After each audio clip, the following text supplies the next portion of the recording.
Assalamualaikum warahmatullahi wabarakatuh. Saya Inesihi Nurul Inayah bersama rekan saya Tommy Aji Perdana akan mempresentasikan mengenai teori pertumbuhan ekonomi.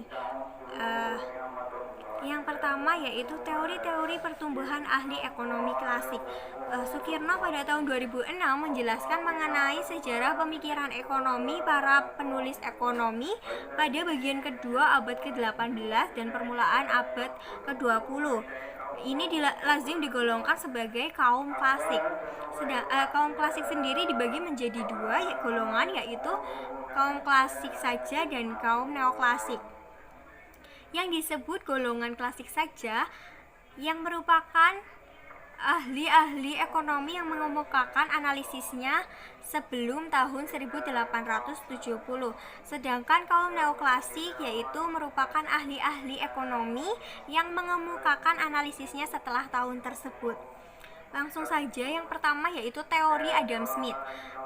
Arshad pada tahun 1999 menyebutkan Adam Smith bukan saja terkenal sebagai pelopor pembangunan ekonomi dan kebijaksanaan laissez-faire, tetapi juga merupakan ekonom pertama yang banyak menumpahkan perhatian kepada masalah pertumbuhan ekonomi.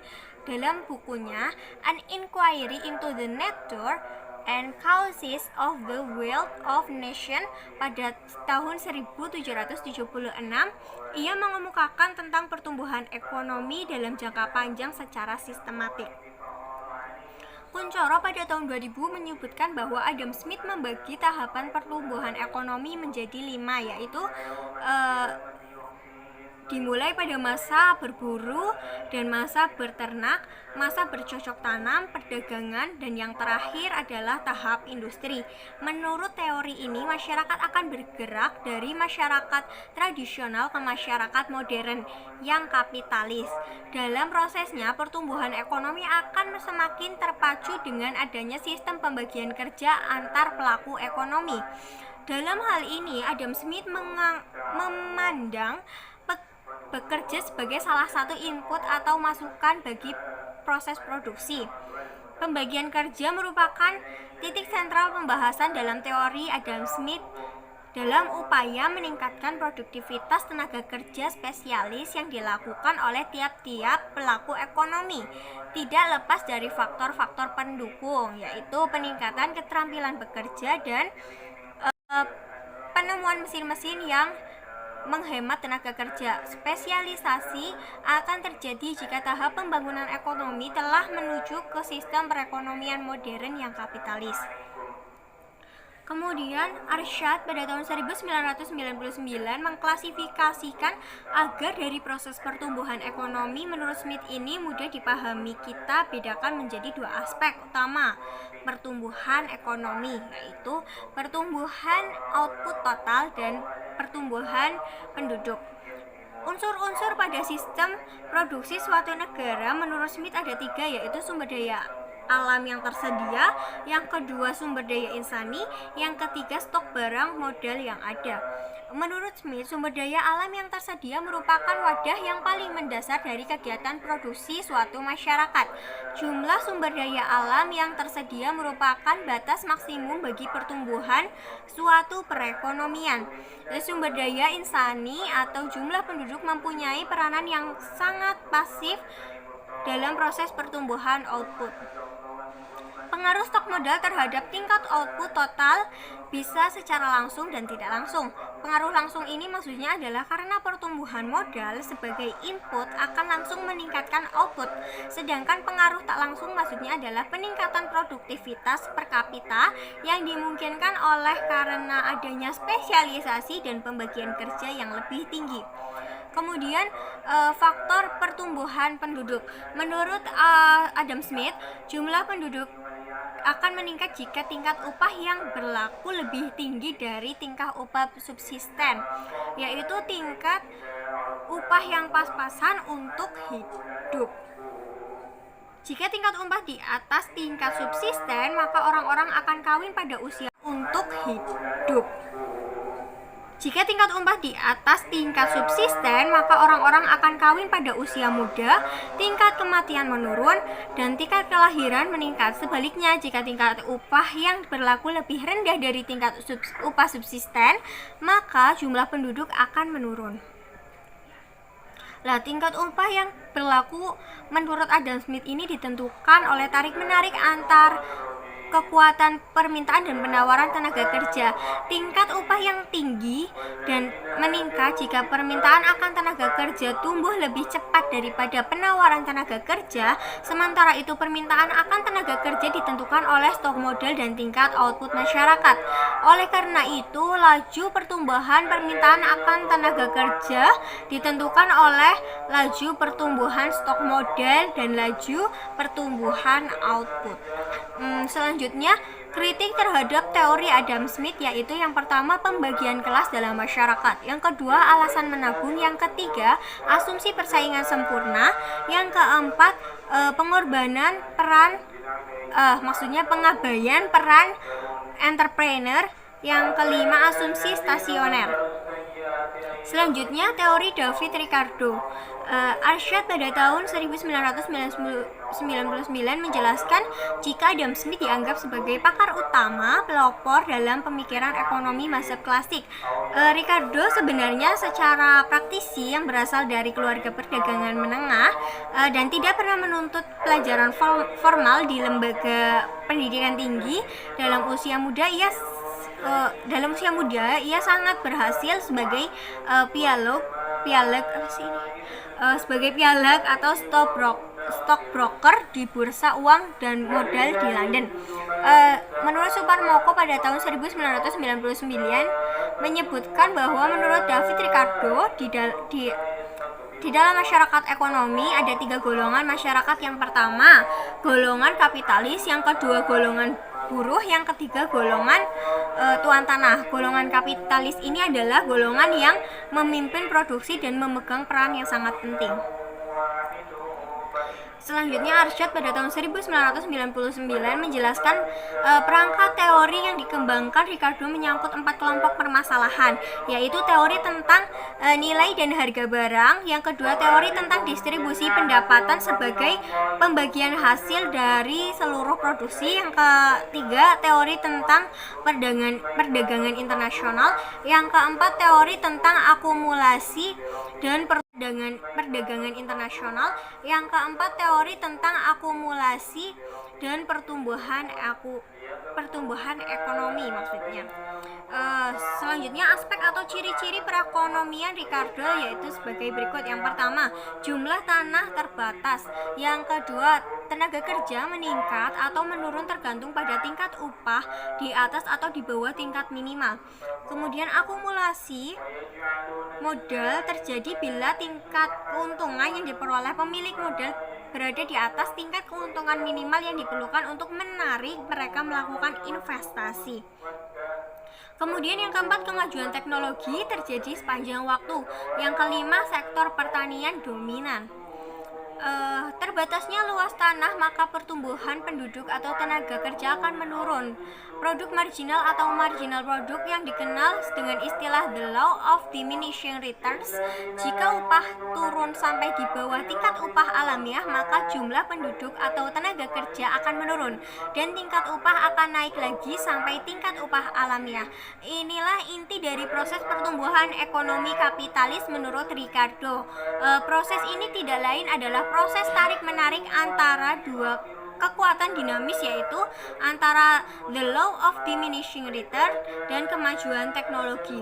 Masyarakat mencapai posisi stasionerinya dengan ciri-ciri yang pertama, tingkat output konstan, yang kedua, jumlah penduduk juga konstan, yang ketiga, pendapatan per kapita juga menjadi konstan, yang keempat, tingkat upah pada tingkat upah minimal, kemudian yang kelima, tingkat keuntungan pada tingkat yang minimal, yang keenam, akumulasi modal berhenti atau stok modal konstan, yang ketujuh, tingkat sewa tanah yang maksimal. Kemudian kritik terhadap teori Ricardo. Yang pertama itu pengabaian pengaruh kemajuan teknologi, yang kedua pengertian yang salah tentang keadaan stasioner, yang ketiga pengabaian faktor-faktor kelembagaan, yang keempat teori Ricardo bukan teori pertumbuhan, yang kelima pengabaian suku bunga. Selanjutnya akan dilanjutkan presentasinya oleh rekan saya, Mas Tommy Aji Perdana. Monggo. Materi yang berikutnya akan saya sampaikan, yaitu yang ketiga, Thomas Robert Malthus. Menurut Malthus, untuk adanya perkembangan ekonomi diperlukan adanya kenaikan jumlah kapital untuk investasi yang terus-menerus. Lantas dari mana kapital itu didapat? Menurut Malthus, bahwa apa yang diterima orang sebagai penghasilan tidak selalu dibelanjakan semua untuk memenuhi kebutuhannya, melainkan ada sebagian yang ditabung. Dengan demikian ada kecenderungan bahwa jumlah barang-barang yang dihasilkan tidak semuanya dapat dijual. Hal ini berlawanan dengan pendapat J.B. Say yang terkenal dengan hukum pasarnya, di mana kita katakan bahwa supply creates its own demand. Artinya ialah asal jumlah produksi bertambah, maka secara otomatis permintaan akan ikut bertambah pula, karena pada hakikatnya kebutuhan manusia tidak terbatas. Dan pendapat ini diketik oleh Malthus dengan mengatakan bahwa hukum Say itu hanya akan berlaku bila kenaikan pendapatan seluruhnya digunakan untuk membeli barang-barang dan jasa. Permintaan akan investasi akan ada bila terdapat kenaikan jumlah permintaan.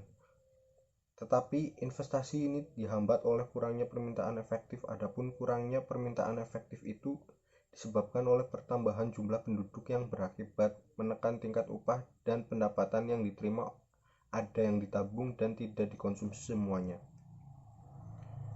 Kesimpulan teori kaum klasik.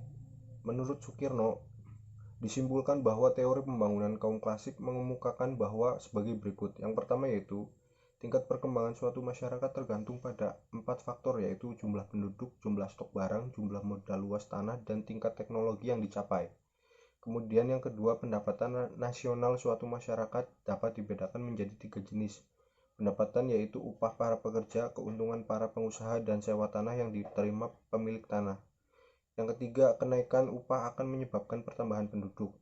Yang keempat, tingkat keuntungan merupakan faktor yang menentukan besarnya pembentukan modal.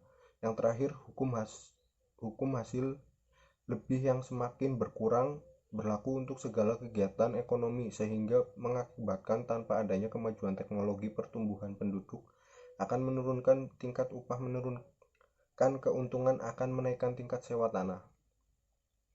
Pandangan ahli ekonomi klasik lain. Ahli ekonomi klasik lainnya yang banyak mencurahkan perhatiannya pada masalah pembangunan adalah John Stuart Mill. Antara lain, Mill sependapat dengan Adam Smith.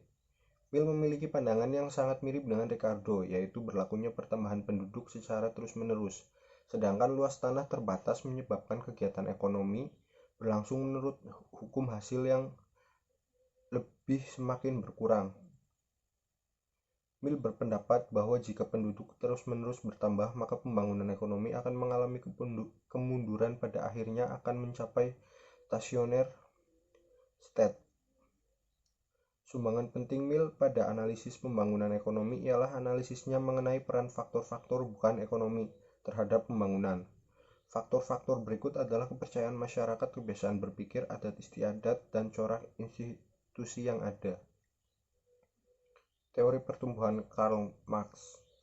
Menurut Kuncoro menjelaskan tentang Karl Marx dalam bukunya Ada Kapital, membagi evolusi perkembangannya masyarakat menjadi 3, yaitu dimulai dari feodalisme, kapitalisme, dan kemudian sosialisme. Masyarakat feodalisme mencerminkan kondisi di mana perekonomian yang ada masih bersifat tradisional. Masa kapitalisme ini, para pengusaha merupakan pihak yang memiliki tingkat posisi tawar-menawar tertinggi relatif terhadap pihak lain, khususnya kaum buruh. Menurut Marx, kemampuan pengusaha untuk melakukan akumulasi modal terletak pada kemampuan mereka dalam memanfaatkan nilai lebih dan produktivitas buruh yang dipekerjakan. Pada kenyataannya nilai upah yang diberikan jauh lebih kecil dibandingkan dengan produktivitas buruh tersebut dalam suatu proses produksi. Semakin sengitnya persaingan antar pemilik modal akan menjurus pada upaya merebut pangsa pasar sebesar-besarnya. Jika diasumsikan bahwa kualitas barang yang diperdagangkan adalah homogen, maka produsen hanya dapat melaksanakan strategi penurunan harga output sebagai upaya menguasai pasar. Penggunaan tenaga buruh dan diganti dengan menggunakan mesin-mesin yang lebih produktif serta efisien. Akibatnya pengangguran meningkat dan daya beli masyarakat akan semakin turun akibat banyaknya pengangguran yang terjadi. Runtuhnya sistem kapitalis. Menurut Suparmako, menyebutkan mengenai perkembangan sistem kapitalis, Marx mengemukakan atau mendasarkan pendapatnya atas adanya hukum gerak, yaitu konsentrasi, akumulasi, kesengsaraan, dan krisis. Konsentrasi, yaitu perusahaan-perusahaan besar menggabung dengan perusahaan lain supaya tidak bangkrut. Karena persaingan, dengan demikian terjadilah pemusatan perusahaan menjadi perusahaan besar yang jelas jumlahnya semakin sedikit. Akumulasi, yaitu perusahaan-perusahaan yang sudah menggabung akan bertambah besar. Perusahaan yang sudah besar itu memiliki kedudukan kekayaannya semakin menumpuk. Kesengsaraan, adanya persaingan membuat perusahaan yang kecil bubar dan mereka menggabungkan diri pada para buruh. Buruh semakin banyak, upah dapat ditekan, dan mereka ini masih dapat didesak oleh kemelaratan menjadi semakin luas. Yang terakhir, krisis. Akibat dari pendapatan buruh berkurang, daya beli masyarakat berkurang sehingga terjadilah kelebihan penduduk atas konsumsi atau overproduction. Barang-barang merosot dan produksi terpaksa ditahan, banyak pabrik yang ditutup dan terjadilah krisis. Pada intinya kapitalis akan mendorong makin sengsaranya kaum buruh, terjadinya konsentrasi kapital dan turunnya tingkat keuntungan kaum kapitalis.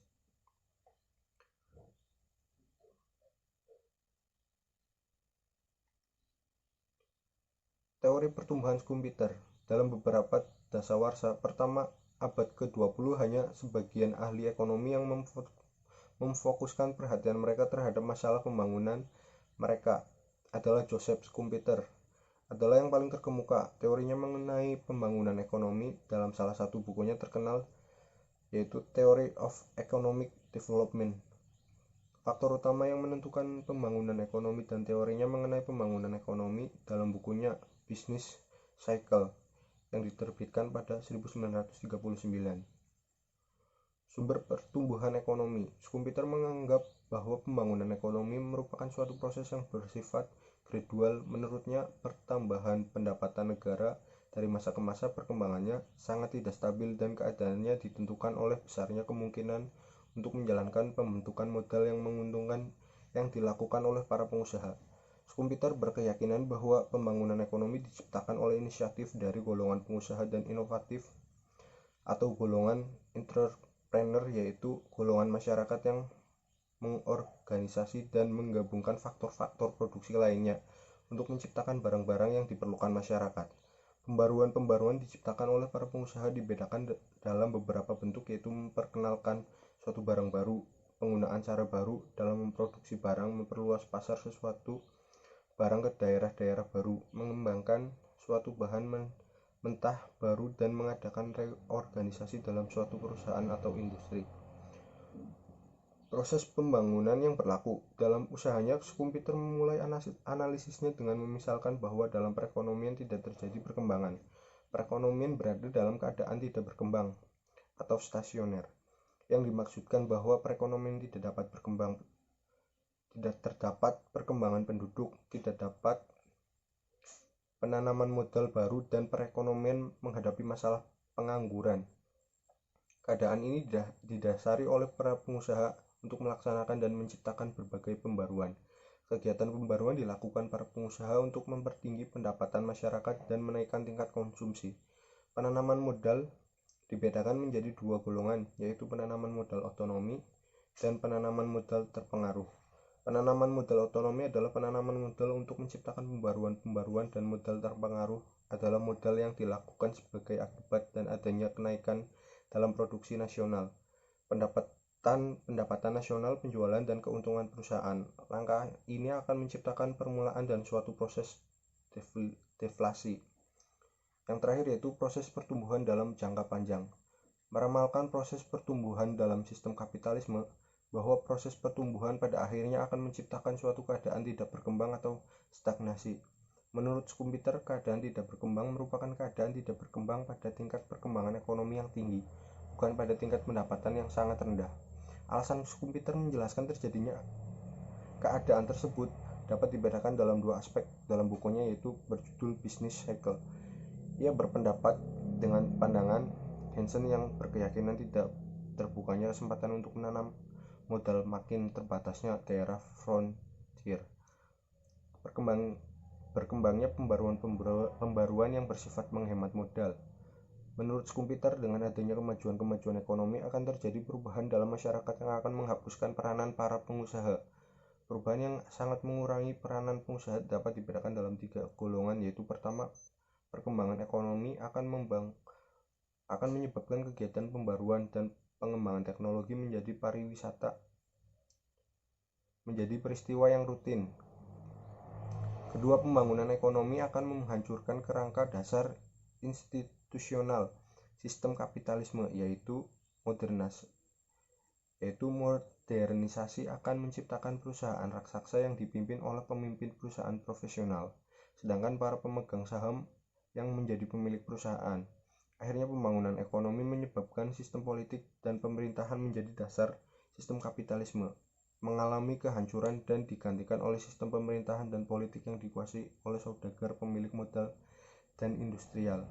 Terdapat pula faktor lain yang akan membantu kehancuran kapitalisme, yaitu timbulnya kritik terhadap sistem sosial yang pada akhirnya berpengaruh dan perkembangan pemikiran rasional dalam kehidupan keluarga, yaitu anggota keluarga menjadi bertambah sedikit dan mengurangi keinginan untuk menciptakan dinasti keluarga. Akibatnya keinginan untuk mengumpulkan harta bertambah lemah dan selanjutnya mengurangi keinginan para pengusaha untuk menciptakan pembaharuan.